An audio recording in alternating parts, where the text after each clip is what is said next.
सबसे पहले इच्छा होती है उस परम स्थान के दर्शन की जहां भगवान शिव ध्यान में स्थित है। कैलाश पर्वत उनका परम आसन। ये कोई साधारण पर्वत नहीं बल्कि भगवान शिव का साक्षात रूप है। इसके चरणों में है मानसरोवर, मीठे जल की पवित्रता, और राक्षस ताल, खारे जल की रहस्यपूर्ण गहराई।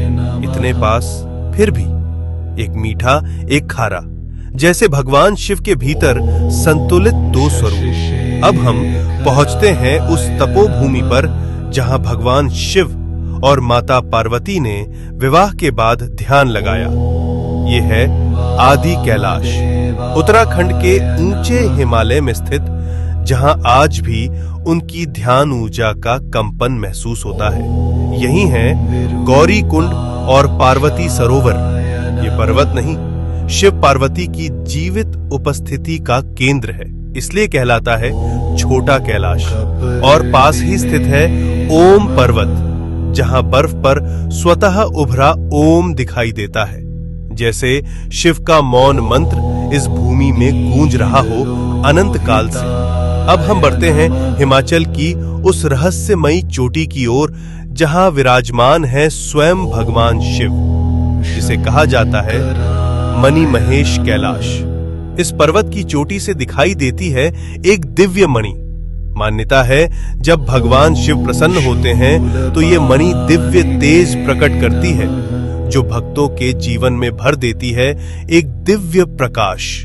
इसके चरणों में स्थित है पवित्र मणि महेश झील, जहां हजारों श्रद्धालु हर वर्ष स्नान करते हैं और भगवान शिव का आशीर्वाद प्राप्त करते हैं। अब हम पहुंचते हैं हिमालय की उस ऊंचाई पर जहां की हवा भी हर हर महादेव का जप करती है। ये है श्रीखंड महादेव। यहाँ स्थित है एक भव्य प्राकृतिक शिवलिंग। यहाँ तक पहुंचने का मार्ग अत्यंत कठिन, लेकिन कहा जाता है जिसे स्वयं भगवान शिव बुलाते हैं वही इस दिव्य शिखर तक पहुंच पाता है। श्रीखंड महादेव केवल एक शिवलिंग नहीं, ये है भगवान शिव का हिमालयी सिंहासन। अब हम पहुंचते हैं भगवान शिव के एक और दिव्य धाम पर, हिमाचल की उस रहस्यमयी भूमि में किन्नौर कैलाश। यहाँ स्थित है सदियों पुराना एक विशाल शिवलिंग, जो अपने आप में अपार ऊर्जा समेटे हुए। और कहा जाता है यात्रा के दौरान कई भक्तों को ब्रह्म कमल के दर्शन भी हुए हैं। ओम नमः शिवाय।